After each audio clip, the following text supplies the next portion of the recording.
नमस्कार। ये महाभारत कथा पूरी तरह से वेद व्यास महाभारत के ऊपर आधारित है। यदि आप इसका निरंतर श्रवण करते रहना चाहते हैं तो इस चैनल को सब्सक्राइब जरूर कर लें और आगे आने वाले सभी पॉडकास्ट के नोटिफिकेशन के लिए बेल आइकन को भी ज़रूर से प्रेस कर दें। अब हम सुनेंगे मद्रराज के अनुचरों का वध, कौरव सेना का पलायन, भीम द्वारा 21,000 पैदलों का संहार और दुर्योधन का अपनी सेना को उत्साहित करना। संजय कहते हैं, शल्य के मारे जाने पर उनके अनुयायी 700 रथी युधिष्ठिर से लड़ने के लिए आगे बढ़े। उस समय राजा दुर्योधन ने उन मद्रदेशीय वीरों से कहा, इस समय पांडव सेना की ओर न जाओ। किंतु उसके बार बार मना करने पर भी वे युधिष्ठिर को मार डालने की इच्छा से उनकी सेना में घुस गए। वहां पहुंचकर उन्होंने धनुष की टंकार की और पांडवों के साथ युद्ध आरंभ कर दिया। उधर अर्जुन ने सुना कि शल्य मारे गए और उनका प्रिय करने वाले मद्रदेशीय महारथी धर्मराज को पीड़ित कर रहे हैं, तो वे गांडीव की टंकार करते हुए वहां आ पहुंचे। उस समय अर्जुन, भीम, नकुल, सहदेव, सात्यकी, द्रौपदी के 5 पुत्र धृष्टद्युम्न, शिखंडी तथा पांचाल और सोमुख योद्धा युधिष्ठिर की रक्षा करने के लिए उन्हें चारों ओर से घेर कर खड़े हो गए।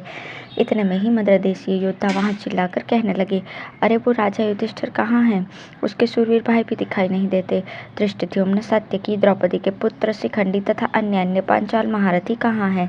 इस तरह बकवाद करने वाले उन मद्रराज के अनुचरों को द्रौपदी के महारथी पुत्रों ने मारना आरंभ कर दिया। उस समय दुर्योधन ने उन्हें आश्वासन देते हुए पुनः मना किया, किंतु किसी ने उसकी आज्ञा नहीं मानी। तब शकुनी ने दुर्योधन से कहा, भारत, तुम्हारे रहते रहते ऐसा होना कदापि उचित नहीं है कि मद्रराज की सेना मारी जाए और हम खड़े खड़े तमाशा देखते रहे। ये शपथ ली जा चुकी है कि हम सब लोग एक साथ रहकर लड़ें। ऐसी दशा में शत्रुओं को अपनी सेना का संहार करते देख भी तुम क्यों सहन किए जा रहे हो? दुर्योधन बोला, मैं क्या करूं? बारंबार मना करने पर भी इन्होंने मेरी आज्ञा नहीं मानी है। सब एक साथ पांडव सेना में घुस गए हैं। शकुनी ने कहा, संग्राम में आए हुए सैनिक जब क्रोध में भर जाते हैं तो वे स्वामी की भी आज्ञा नहीं मानते। अतः इनके ऊपर क्रोध नहीं करना चाहिए। ये इनकी उपेक्षा करने का समय नहीं है। हम सब लोग एक साथ होकर चले और यत्नपूर्वक मद्रराज के सैनिकों की रक्षा करें। शकुनी के ऐसा कहने पर राजा दुर्योधन बहुत बड़ी सेना साथ लेकर अपने सिंहनाद से पृथ्वी को कंपायमान सा करता हुआ चला। उस दल में मैं भी था। उधर पांडवों और मद्रराज के सैनिकों में युद्ध छिड़ा हुआ था। अभी एक मुहूर्त भी नहीं बीतने पाया था कि मद्रदेशीय योद्धा पांडवों से हाथापाई करके मौत के मुंह में जा पड़े। हमारे पहुंचते पहुंचते उनका सफाया हो गया। सब और उनके धड़ ही धड़ खड़े दिखाई देते थे। उस समय पांडव हर्ष में भरकर किलकारियां मार रहे थे। उनके मरने पर हम लोगों को वहां आते देख पांडव योद्धा शंखध्वनि के साथ बाणों की सनसनाहट फैलाते हुए हम पर टूट पड़े। वे विजय उल्लास से सुशोभित हो रहे थे। उनकी मार पड़ने से दुर्योधन की सेना पुनः भयभीत होकर चारों ओर भागने लगी। राजन, शल्य के मारे जाने से सभी कौरव हतोत्साह हो गए थे। उस समय किसी भी योद्धा की न तो सेनाएं इकट्ठे करने की इच्छा होती थी और न पराक्रम दिखाने की। भीष्म, द्रोण और कर्ण के मरने पर जैसा दुख और भय हुआ था, वही भय हम लोगों पर फिर सवार हो गया। विजय की ओर से पूर्ण निराशा हो गई। कौरवों के प्रधान प्रधान वीर मारे जा चुके थे, इसलिए जो शेष थे वे भी तीखे बाणों से घायल होकर भागने लगे। कुछ लोग घोड़ों पर चढ़कर भागने लगे और कुछ लोग हाथियों पर, बहुतेरे रथों में ही बैठकर वहां से भाग गए। बेचारे पैदल योद्धा भय के मारे बड़े जोर से पलायन कर रहे थे। उन सबको उत्साह खोते देखकर और भागते देखकर विजयाभिलाषी पांडवों और पांचालों ने दूर तक उनका पीछा किया। उन वीरों के बाणों की सनसनाहट, उनका सिंह के समान दहाड़ना और शंख बजाना बड़ा भयंकर जान पड़ता था। वो सब देख सुनकर कौरव सैनिक थर्रा उठते थे। उन्हें इस अवस्था में देखकर पांडव और पांचाल योद्धा आपस में कहने लगे, आज सत्यवादी राजा युधिष्ठिर शत्रुओं पर विजय पा गए और दुर्योधन अपने दैदीप्यमान राज्य लक्ष्मी से भ्रष्ट हो गया। आज अपने पुत्र को मरा हुआ सुनकर राजा धृतराष्ट्र अत्यंत व्याकुल हो पृथ्वी पर पछाड़ खाकर गिरे और दुख भोगे। आज उनकी समझ में आ जाएगा कि कुंती नंदन सब धनुर्धरों में श्रेष्ठ है। अब वे भी जी भरकर अब निंदा करते हुए विदुर जी के सत्य और हितकारी वचनों को याद करें। आज से ही वेदास की भांति परिचर्या में रहकर अनुभव करें कि पांडवों ने कितना कष्ट उठाया था।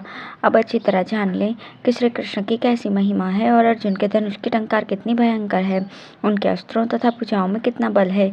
इससे भी वह पूर्ण परिचित हो जाएं। अब दुर्योधन के मारे जाने पर महात्मा भीम के बल का भी उन्हें ज्ञान हो जाएगा, जिनकी ओर युद्ध करने वाले धनंजय, सात्यकी, भीम, धृष्टद्युम्न, द्रौपदी के 5 पुत्र नकुल, सहदेव, शिखंडी तथा स्वयं राजा युधिष्ठिर जैसे वीर हैं, उनकी विजय कैसे न हो। संपूर्ण जगत के स्वामी भगवान श्री कृष्ण जिनके रक्षक हैं, जिन्हें धर्म का आश्रय प्राप्त है, उनकी विजय क्यों न होगी। इस तरह की बातें करते हुए सृंजय वीर अत्यंत हर्ष में भरकर आपके सैनिकों का पीछा कर रहे थे। इसी समय अर्जुन ने रथ सेना पर धावा किया। नकुल, सहदेव और सात्यकी ने शकुनी पर चढ़ाई की। इधर अपने सैनिकों को भीम के भाई से भागते देख दुर्योधन ने सारथी से कहा, सूत, ये देख, पांडव किस तरह मेरी सेना को खदेड़ रहे हैं। यदि संपूर्ण सेना के पीछे मैं स्वयं मौजूद रहूं तो अर्जुन मुझे लांघ कर आगे बढ़ने का साहस नहीं कर सकता। इसलिए तू मेरे घोड़ों को धीरे धीरे हाँक कर सेना के पिछले भाग की रक्षा करता हुआ ले चल। मेरे रहने से जब पांडवों का बढ़ाव रुक जाएगा तब भागती हुई सेना फिर लौट आएगी। दुर्योधन का शूरवीरों के योग्य वचन सुनकर सारथी ने घोड़ों को धीरे धीरे बढ़ाया। उस समय वहां हाथी सवार, घुड़सवार और रथियों का पता नहीं था। केवल 21,000 पैदल योद्धा प्राणों का मोह छोड़कर युद्ध के लिए आकर डट गए। फिर तो हर्ष में भरे हुए उन योद्धाओं और पांडवों में घोर घमासान युद्ध होने लगा। उस समय भीम ने चतुरंगिणी सेना साथ लेकर उन वीरों का सामना किया। वे भी भीम पर ही टूट पड़े और उन्हें चारों ओर से घेर कर बाणों का प्रहार करने लगे। उन्होंने भीम को कैद कर लेने की इच्छा की। ये देखकर भीम को बड़ा क्रोध हुआ। वे रथ से कूद पड़े और हाथ में बहुत बड़ी गदा लेकर पांव प्यादे ही दंडधारी यमराज की भांति आपके सैनिकों का संहार करने लगे। उन्होंने अपनी गदा से उन 21,000 योद्धाओं को मार गिराया। पैदलों की वो मरी हुई सेना बड़ी भयंकर दिखाई देती थी।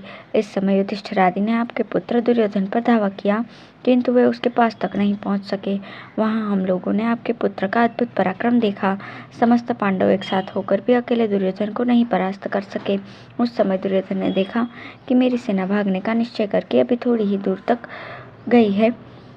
तब उसने सैनिकों को पुकार कर कहा, अरे, इस तरह भागने से क्या लाभ है। अब तो शत्रुओं के पास बहुत थोड़ी सेना रह गई है तथा श्री कृष्ण और अर्जुन भी बहुत घायल हो चुके हैं। ऐसी दशा में यदि साहस करके हम लोग रण में डटे रहें तो हमारी विजय अवश्य होगी। तुम पांडवों के अपराध तो कर ही चुके हो। यदि विलग विलग होकर भागोगे तो पांडव पीछा करके तुम्हें अवश्य मार डालेंगे। इस प्रकार जब मरना अवश्यंभावी है तो युद्ध में मरने से ही हम लोगों का कल्याण है। जब शूरवीर और कायर सबको ही मौत मार डालती है तो ऐसा कौन मूर्ख है जो क्षत्रिय कहलाकर भी युद्ध से मुंह मोड़े। संग्राम में क्षत्रिय धर्म के अनुसार लड़ते लड़ते यदि मृत्यु भी हो जाए तो वो परिणाम में सुख देने वाली है। युद्ध के द्वारा मृत्यु को वरण करना क्षत्रिय के लिए सनातन धर्म है। यदि वो युद्ध में जीत जाए तो यहाँ ही सुख भोगता है और मारा गया तो परलोक में जाकर महान फल का भागी होता है। अतः क्षत्रिय के लिए युद्ध से उत्तम दूसरा कोई मार्ग नहीं है। दुर्योधन की बात सुनकर राजाओं ने उसकी प्रशंसा की और पुनः पांडवों पर धावा कर दिया। पांडव व्यूह बनाकर खड़े थे और प्रहार करने को पहले से ही सज्ज थे। कौरव सैनिकों को आते देखकर क्रोध में भर गए और उनका सामना करने के लिए आगे बढ़े। अर्जुन अपने विश्वविख्यात गांडीव धनुष की टंकार करते हुए रथ पर बैठकर आपकी सेना पर टूट पड़े। नकुल, सहदेव और सात्यकी ने शकुनी पर धावा किया। इस प्रकार ये सब लोग उत्साह में भरकर आपकी सेना की ओर दौड़े। धन्यवाद।